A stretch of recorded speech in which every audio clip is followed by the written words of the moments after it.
This is the way some people buy stocks. They meet with their investment broker, he gives them some advice, they give him some commission, and he takes care of the transaction. But nowadays, you can do all of this at home by yourself on your computer if you have the right software.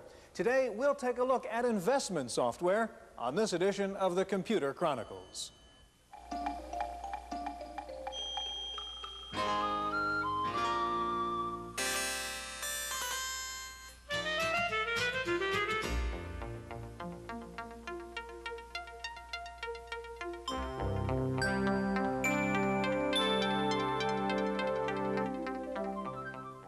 The Computer Chronicles is made possible in part by a grant from AFIPS, the American Federation of Information Processing Societies.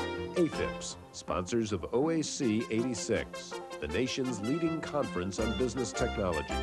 For conference information, call 800-OAC-1986. Exploring today's business solutions. Additional funding is provided by McGraw-Hill, publishers of Byte. Byte's detailed technical articles on new hardware, software, and languages cover the latest in microcomputer technology worldwide. Byte, the international standard.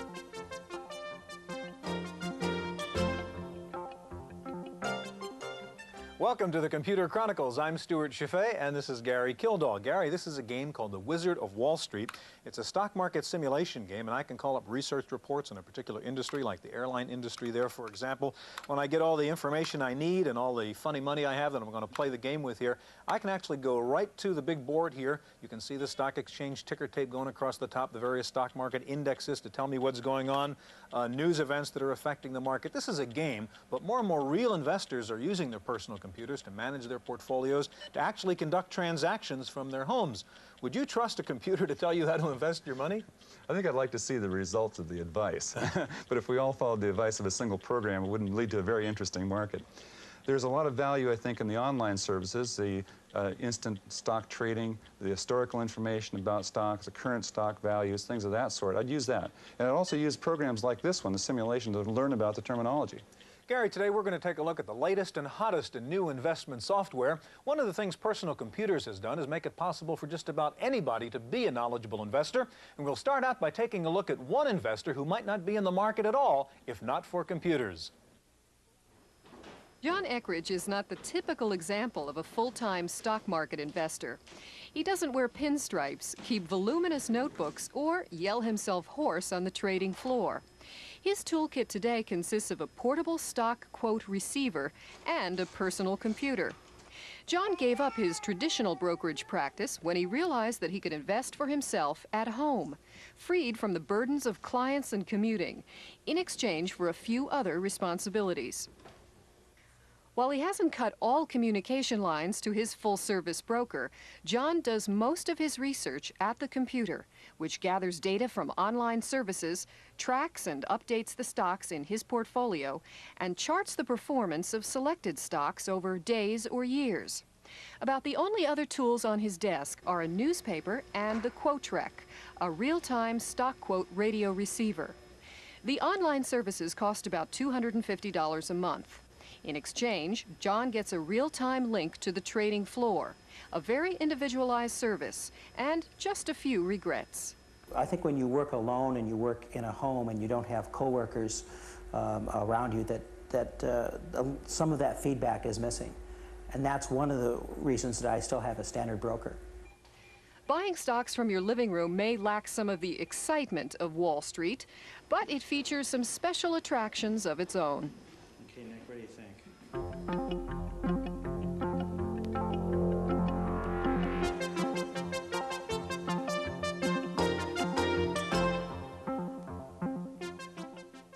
Joining us now in the studio is Charles Spear, the chairman and CEO of Spear Securities Incorporated in Los Angeles. And also with us is John Frierson, the president of Investec here in San Francisco. Gary? Chuck, how are computers really helping a small investor nowadays? Well, a computer, in a way, is the ATM machine for the brokerage industry because it puts in the hands of the consumer a wealth of information never there before, and it gives him the access to the market so that he can do an automated trade. Okay, now you have an example of just an automated trade going on here, right? Well, I have the Spear Securities software, which on the main menu shows a variety of things. It shows that you can access quotes, that you can look at your portfolio, which is posted up to the second, that you can look at your tax records, and when you're ready to do a trade, that you can enter the trade detail, get the trade done, and see it posted. Okay, Chuck, let's start from the beginning. Suppose I'm interested in investing in some stock in the computer field, and I'm thinking about deciding between Apple, for example, and Lotus. And I want to go use this software to try to get an answer as to which would be the better investment right now. How would it help me? All right, the system carries a database of about 3,300 companies, and you can compare 50 different items, a little more than 50 items, in a variety of ways, company by company, industry group, etc. So we're going to go in and we're going to ask to do that. Lotus. Okay, now we're online now, right, to your service? Yes, we are. We're online to Source Telecomputing in McLean, Virginia. Okay. And you're asking it to do what right now? Well, I'm asking it to move from the main menu and go to information that's provided to the system by Media General in Richmond. Media General keeps the financial information, and there is their screen. Okay. And we are saying to it, we're interested in doing some stock analysis. It will come back after the necessary lawyer's screens that say this warning is... you, don't sue me if you lose money. Okay. Then it's asked us to put stock symbols in. We'll ask it for Apple. Okay, and Lotus, I want to see. Okay. And now it's going to... So it's pulling out the Apple file right now? It's pulling the Apple file. It's going to give us another of those exclamation points. And we'll tell it Lotus. If we happen to want to do an industry group, we need just put the number of that group in, and there's a directory here, and that's satisfactory. So what kind of information can we get out of this now? Well, first of all, let us say that I'm interested in knowing how these securities have performed recently. I want to know what happened to them last week, one against the other, and I want to know how they've historically performed. It's asking me whether I'm interested in seeing them ranked in percentage order. With just a few, it isn't necessary. Okay. And it tells me that last week, Apple was up a bit, Lotus was down. The last 4 weeks, the last 13 weeks, the last 52 weeks year to date. Now, how would you do a transaction on the stock? Well, if I want to do a transaction... Well, can I stop you before you get to that? Suppose I want to know what the insiders are doing on these two companies. Okay, what we want to do there is, that happens to be on screen 11. So we've asked it for screen 11. It wants to know whether I'm interested in ranking those, and I've said no. So it comes back and says, 45,000 shares of Apple were purchased by insiders in the last reporting period. 84,000 shares of Lotus were sold. Okay. Now, you asked about doing a trade. What we want to do that is move off of this aspect of the system and back into Invest. So I can take that information and go right ahead and do a transaction now. Well, a couple of things you can do. You can ask for Wall Street's research opinion and see what other brokers think of the stock. You can ask for my own opinion because it's carried here as well. But we will want to go to 3, Spear Securities Trading Online. The thing that's important to point out is that this technology supports a market that operates 24 hours a day. The screen will ask the same series of questions that your broker on the telephone will ask. Give the information, push the return key. Within 30 seconds, you'll have a trade. And if it's midnight, you will still get it as long as it's a New York Stock Exchange listed stock. Hey, John, how does this affect the local broker? Well, I think the local broker to some extent is threatened these days because what's happened is the electronic revolution has put in the hands of an individual investor the information that in the past was the exclusive area of expertise of the individual broker. And so what you have are people today who are shopping companies to find who will give them the lowest transaction cost, taking the savings, which is enormous in some cases. It can be 75 to 85% over the standard full commission service of the past. They take that savings and go and are able to invest in software and tap into databases that fit their own particular interests and needs. It's an exciting change. It's probably the one area for home computer usage that really offers a genuine service today. People have been looking, what can we do with a computer in home? There are 40 million investors, individual investors, who as a group own more computers percentage-wise than probably any other group for home computers.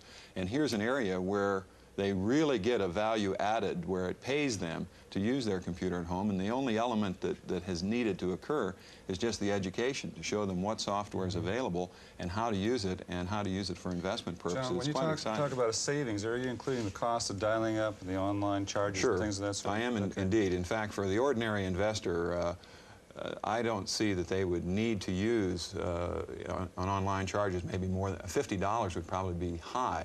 $25 to $50 a month. They'll save in one trade that many times over. If someone has as little, say, as $10,000 in the market and they trade 2 or 3 times a year, they'll save enough in commission when they're transacting business through a Spear or Schwab or a Quick and Riley, you know, a discount brokerage firm, to more than offset the cost and pay for these services. We're going to get back to this in just a minute. First of all, one of the newest wrinkles in investment software is a gadget that lets you monitor what's going on Wall Street in real time on your computer while you're doing some other application. Wendy Woods has a report. Lotus Information Network is pioneering a new kind of delivery system for time-sensitive investment data. Unlike most services, which offer up-to-the-minute stock and commodity data to computers through the phone lines, Lotus's Signal package picks up this data from an FM radio subband by an FM receiver, which plugs into a PC's serial port. Up to 250 user-programmed issues, constantly monitored and changed, can then be displayed in various formats on the PC screen. Our system is a continuous system so that updates are occurring second by second as the transactions occur on a continuous basis throughout the trading day.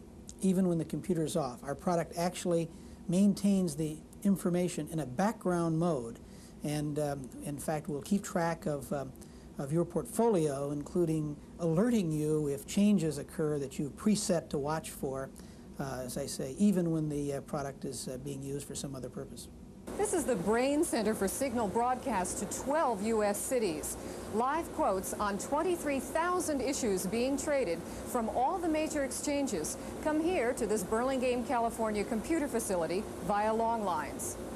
From here, information is sent out to the equatorial satellite, where it's picked up by 12 radio stations across the country which broadcast the signal. Lotus's proprietary technology, by the way, also allows the data, once loaded into a PC, to be used in spreadsheets such as 123 and Symphony. The product has only been out for a few months, and although Lotus refuses to divulge sales figures, the company claims the product has sold beyond their expectations. For the Computer Chronicles, I'm Wendy Woods. Stewart, that's one of the newest ways to receive stock quotes. And I understand, John, that the Dow Jones News Service is one of the older ways to receive quotes. It is. It really was one of the pioneers together with the Source and CompuServe, and now there's another service that competes called ViewData out of Florida. But what they did was bring together the information at pretty high expense to them to develop the, the databases so that the user could tap in and get this immediate kind of information. In a sense, it all came out of unbundling. We talked about that a little bit earlier.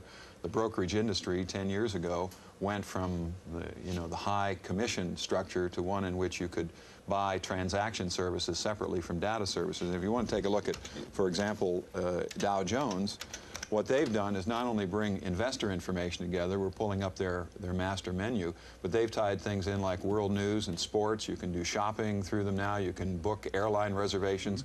So the individual at home with a computer suddenly has a really value-added reason John, for having that. John, this is a good place for an individual to start with the Dow Jones News Service? It is. It's relatively cheap to do that. Many of the software packages like Chuck's, like the Charles Schwab Equalizer program, the Dow Jones software itself, which has a terminal program. They have a stock charting program, portfolio management, or any of the communications packages that are available for almost any computer today will allow you an access into the Dow Jones News Retrieval Service. And usually when you do that, you get an hour or two of free access time. John, give us a brief introduction of what we could get in the stock market. I see it says quotes and market averages. Well, let's go. One of the more interesting services that is provided is a service called Invest, which actually gives you, through the Dow Jones News Retrieval, the capability of tapping into what top brokers are saying about stocks that you have an interest in. For example, I wanted to follow up. Well, you were looking at Apple Computer.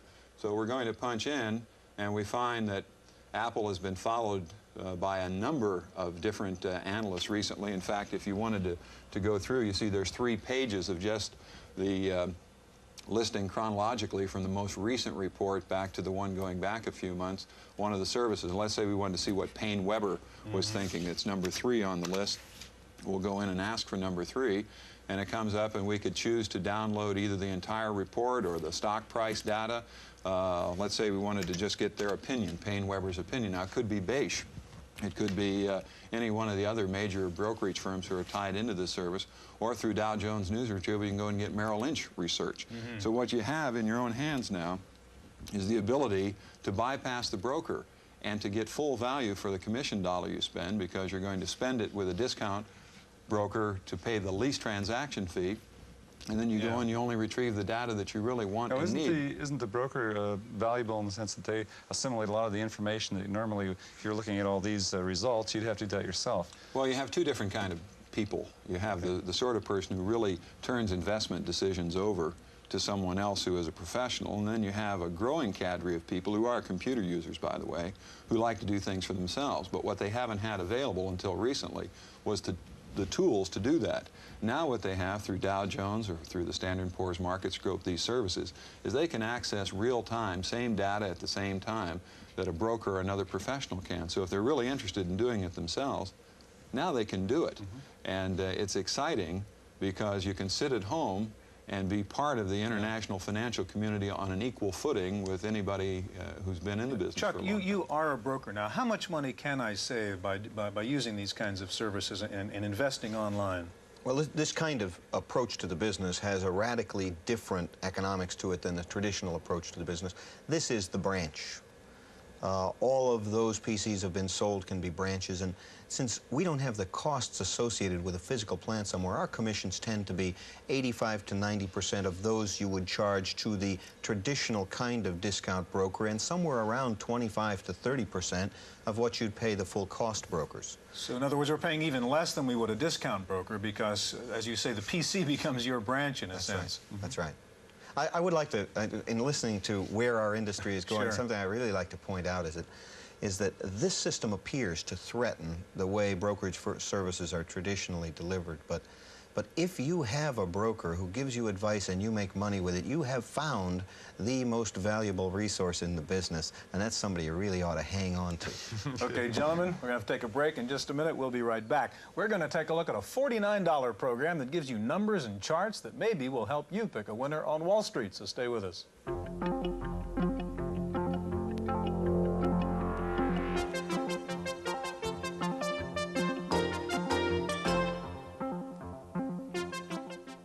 Joining us now in the studio is Richard Carlin. Richard is chairman and CEO of Telescan Incorporated of Houston, Texas. And back with us is John Frierson, president of Investec. Gary? Richard, I'd like to take a look right away at your product called Telescan Analyzer. Good? Yes. Our product allows a person to retrieve historical stock information and display it on the screen very rapidly. We can get any graph of any stock and display it on the screen in less than 15 seconds. This just shows a graph that we've retrieved from our database showing the history of the Dow Jones Industrial Average back to 1973. And as you can see, the Dow has been going flat for a long period of time, and then in 1982 broke out and has since been hitting all-time highs. However, if we take advantage of one of the features of our Telescan Analyzer, and that's the ability to adjust for inflation, we can take a look at the Dow now after adjusting for the Consumer Price Index, and what we find is not a stock market that's hitting all new highs, but a market that is just now beginning to turn around after a very, very long period of decline in real terms. Now, Richard, this is again connected to another computer system through. Yes, this is to our own database in Houston, Texas. And then the data is transmitted locally to this machine and then presented as a graph. Is that correct? Yes, it is. Okay, now earlier in the program, we were asking you some information about insider trading. Now, suppose I want to take your system and say, how good a guideline is the insider trading in a particular stock? Could I use Telescan to do that? Yes, you could. Here I'm calling up a graph of Toys R Us and showing insider trading. At the bottom, we have a line, and this shows the history of insider trading. And as far as I know, we have the only service that shows this. What you can see is when it's above the line, you have net buying by insiders or corporate officers. When it's below the line, you have net selling. And as can be seen in Toys R Us, when you look at the history, you find buying at every major bottom, and then you find selling at every major top. So by good stock to follow insider action. yes, by following the insiders, you could make some money on this stock. Okay, now I think another feature you have here, we can take a look at the valuation of a stock, whether it's overvalued and undervalued and so on. Give me an example of one of those. Okay, what we've done is we've taken up to 5 fundamental values: dividends, earnings, book value, cash flow, capital spending, and sales, and we've converted it into a graphic representation. So you can take one glance at a stock and determine whether it's over or undervalued. And this shows Kellogg's, one of the food stocks out there that are very, very popular. And this just shows our over and undervaluation channels generated from the fundamentals. And for the average person who doesn't know much about this, in one glance they can see, is the stock overvalued, is it undervalued, or right now, hey, let's watch out. Yeah, very overvalued. Let's watch out. Okay, do you have an example where we could see something that's undervalued, something we ought to be buying? Yes. This shows a very undervalued group, the semiconductors, and this shows National Semiconductor, and again you can see where the stock has historically been overvalued, where it's undervalued, and again we're finding a very undervalued position right now. John, is there any software around now that's going the next step? I mean, where we have a kind of expert system where instead of my having to analyze the data, it's going to come back and say, buy this, sell this. Are we at that stage of using computers? We're at that stage. We don't really have the real breakthrough innovative products out yet in the marketplace, but they're only months away. And what is going to be available are systems which will allow you to put interpretive skills, either your own or maybe borrowing on someone else who is considered to be an expert, into allowing you to go through the screening process or the selection process so that you can pick stocks to look at here. You know, I'd take a page out of Lou Brookhiser's book and say, even with overvalued and undervalued showing on the screen right now, there's no guarantees in the future that those the presumptions are going to occur. But what's happened is that today, the person at home with his computer, the individual investor, has the ability to at least be on a par with any professional in being able to analyze and bring their own judgment to bear. Investing will always be an art and not a science, but with the new exposure to artificial intelligence that's coming into the new generation of software, it's just going to multiply and enhance the ability that somebody has. But what's exciting is where it is today. You don't have to leap forward to see that something like Telescan or Spears Access or the Dow Jones News Retrieval that we looked at or other products that are around, they today give somebody a reason to have a computer at home and to try it out and use it. And the economics are there that you can save on the trading through firms like, as we said, Schwab or Spear or others, and take that added money and, you know, really get these products. It's going to be my software against your software in the future. Huh? We're out of time. Okay, do computers really democratize this investing process? Can you be as smart as that big-time analyst on Wall Street? Our commentator George Morrow has some final thoughts on the opportunities and the risks of computerized investing. Isn't it marvelous? A seat on the stock exchange right in our own den. And all through the magic of the microcomputer. Millions of us investing our IRA savings with a click of a switch. And what better timing? The third major bull market of the century. Think of the fortunes to be made.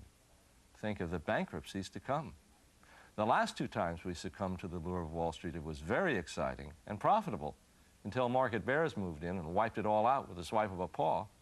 And this time we're deeper in debt than ever before as consumers. There's only 2 sure ways to profit in stocks. Buy carefully and hold on for years if necessary, or be the agent who conducts the trade. Unfortunately, the rest of us lose most of the time, and a lot of it is very much like gambling. In fact, if I were head of the Gaming Commission in Nevada, I'd be demanding equal time on all these computers to bring our games of chance to your den, just as the brokerage houses are bringing you theirs. After all, we're both after the same thing, your money. That's how I see it. I'm George Morrow.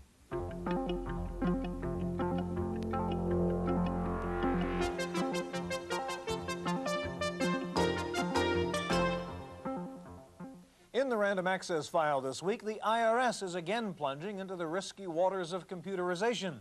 This time, the Internal Revenue Service is experimenting with online filing. H&R Block and 5 other tax preparers have been authorized to file their clients' 1040s electronically in 3 parts of the country: Raleigh-Durham, Cincinnati, and Phoenix. The online filing is only available to taxpayers claiming a refund. W-2 forms and taxpayer signatures still have to be sent by mail. The IBM RT-PC may be a new machine, but researchers at Carnegie Mellon University have been using 25 RT-PCs in a campus network for several months, and the RT gets good grades. One attractive feature of the new IBM RISC computer is its 40-bit virtual memory chip that can provide up to 1 trillion bytes of user memory. A license plate in the Apple parking lot reads Open Mac, but Apple now says the real Open Mac won't be ready this year as originally promised. The new version of the Mac with internal slots is now being talked about for 1987. Microsoft and Lotus have agreed to work together to develop new application software that incorporates Microsoft's Windows interface, and other software developers seem to be lending support to Windows. Ashton Tate, Microrim, Living Videotext, and others say they are developing new products to take advantage of the Windows interface. In our legislative update file, the battle for continued tax credits for computer research and development now moves to the Senate, where the Finance Committee begins hearings on the tax reform bill. The House version currently includes the R&D tax credit, but the high-tech lobby is concerned about its fate in the Republican-controlled Senate. Time for this week's software review, and here's Paul Schindler. Even if you've never worked in a place with time cards, this scene should be familiar to you. It must be easy to understand. Even the slowest people can use a time card rack. Well, that's just what Paul Heckel had in mind when he created Zoom racks. The biggest problem with database management software is that people can't get a picture in their minds of how the stuff would look if it were on paper. Spreadsheets are easy. Word processors are easy. Database managers are tough. So we have Zoom racks. The first line of each card shows up on a summary. With a single keystroke, you can take a look at a card. Another keystroke takes you back out to the rack. Notice the words look funny. Zoom Racks uses a special smart zoom to make up abbreviations. For example, it says Press Rels Etten. That's clearly Press Release Edition, as we see on the full card. You move around the rack with arrow keys or by typing numbers. We move over to the contact list and assume that HCK is Heckel himself. We're right. Zoom Racks isn't perfect, but it is interesting, and it's relatively cheap at $125 from QuickView Systems in Los Altos, California. For the Computer Chronicles, I'm Paul Schindler. A French computer expert is urging the United States to put what he calls soft bombs into sophisticated software to prevent the Russians from using the software for military purposes. Thierry Breton says, while it's easy to control the export of hardware, it is virtually impossible to control the export of software. Therefore, he says, the only defense is a soft bomb designed to blow up a program if it's used in an unintended way. The military isn't the only one concerned about the safety of its computer systems. In New York, a company called Dataport is building a 2.5-acre vault under the bedrock of the World Trade Center to store backups for the financial district's major computer users. The Dataport vault will also house hot and cold backup computer systems to take over in case of an emergency.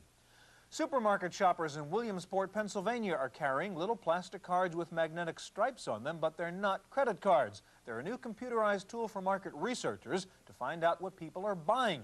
Each time the customer checks out of the supermarket, the card is inserted and records the customer's actual purchases. Researchers say this new computerized system is far more accurate than the old diary system. In one test, comparing the computerized results with diary results, only 1/3 of the consumers who said they had bought Kellogg's Frosted Flakes had actually bought them. I thought they'd be lying in the other direction. That's it for this week's Chronicles. We'll see you next time. The Computer Chronicles is made possible in part by a grant from AFIPS, the American Federation of Information Processing Societies. AFIPS, sponsors of OAC 86, the nation's leading conference on business technology. For conference information, call 800-OAC-1986. Exploring today's business solutions. Additional funding is provided by McGraw-Hill, publishers of Byte. Byte's detailed technical articles on new hardware, software, and languages cover the latest in microcomputer technology worldwide. Byte, the international standard.